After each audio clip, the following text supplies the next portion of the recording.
What's up, everybody, and welcome back to Around the Table Sports.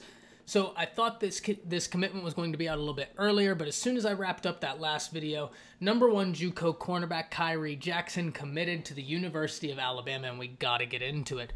But y'all, before we do, if you haven't already, please consider liking the video, subscribing to the channel. We do constant content talking about high school football, college football, recruiting, NFL.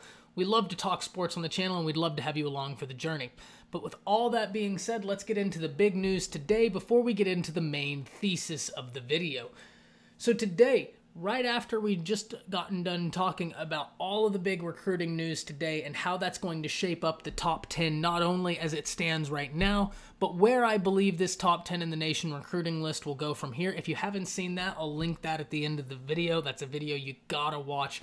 We talk pretty deeply about where the top 10 will go, teams dropping out, teams coming up. And one of those teams is the team we're going to be talking about in the primary purpose of this video.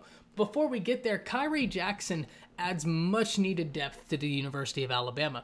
I've been talking about on this channel how cornerback is a position of must for this Alabama recruiting class. Patrick Surtain will probably go off to the draft this year.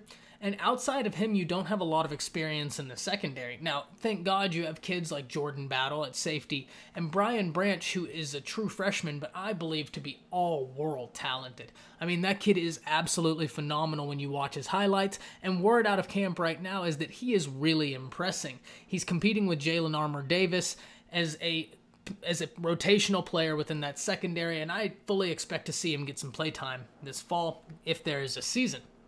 But Kyrie Jackson is an absolute must for the University of Alabama. He's a JUCO kid. He will probably come in and instantly give production. So you know Nick Saban in Alabama is very happy about this because they had to have it. Now, I still think that they will be all out on Jaquincy McKinstry. They lost on Jason Marshall, so they have to go all out on Jaquincy McKinstry. But I'm also fairly certain that they are still all in on Marshall, hitting him up a lot. Now, I don't know that for sure, but when you watch Marshall, you would wonder why they wouldn't. I think that he remains with Florida, but absolutely Alabama will be trying. So this news of Kyrie Jackson recruiting, that doesn't put Alabama past Ohio State, but you remember in the last video we talked about if Adelea was to commit to Alabama, before Jackson committed, Alabama was sitting at 287.93 points. If Adelea commits, they go up to 295. He gets them roughly 8 points. Well, now the University of Alabama is sitting at 290.54 points. If Adelea commits, that puts them at 298.54, 0.02 points better according to 24/7 Sports than Ohio State's #1 class in the nation. All of a sudden, this battle for #1 just got incredibly interesting. But y'all, that's about it for that news.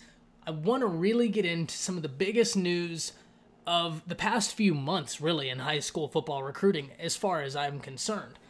And that is Quinn Ewers. Quinn Ewers, #1 quarterback in the state of Texas, #1 quarterback in the nation in the class of 2022, and oh yeah, #1 player in the nation commits to the University of Texas yesterday. And that is an absolutely massive grab for Texas. Now, y'all know I've been a little bit hard on Texas because when you lose out on the Brockermeyer twins as they're right in your backyard, and they are legacy not only from their grandfather, but their father, and then their older brother plays for you, and their whole thing is they don't feel like there's that top dog there, so that they didn't really feel Texas.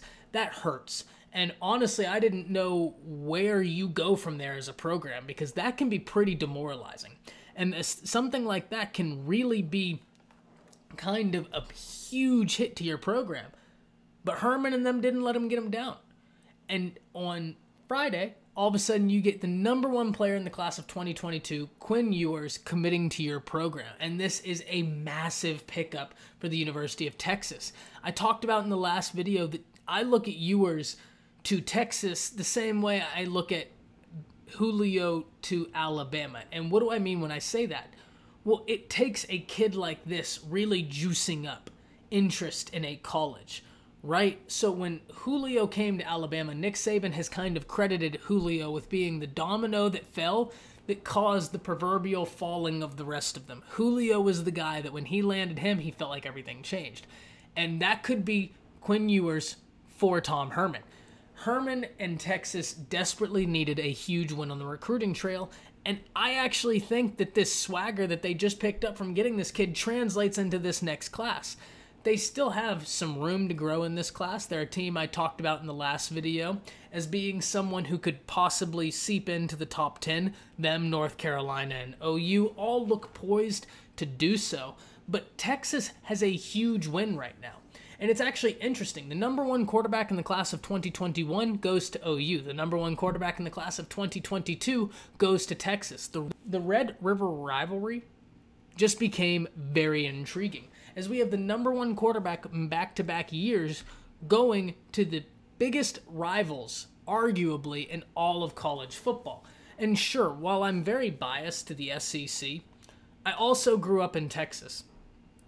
In North Texas, in that, a hop, skip, and a jump from where that game is played.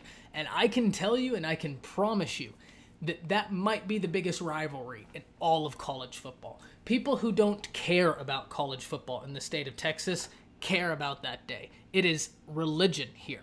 So a kid like Quinn Ewers absolutely is a massive grab for the University of Texas, and I'm looking for that to translate in other areas. I mean, I believe that he will come in and instantly win the job. He is incredibly talented. He has got prototypical size. He has got a cannon of an arm. We're going to do a film analysis on him in the coming week, and we'll talk about it. But there are some throws where he's putting it 50 yards on a rope. But then he can throw a touch ball beautifully. His mechanics are great. The ball looks different jumping out of his hands. This is a massive grab for the University of Texas, and one that is going to be great.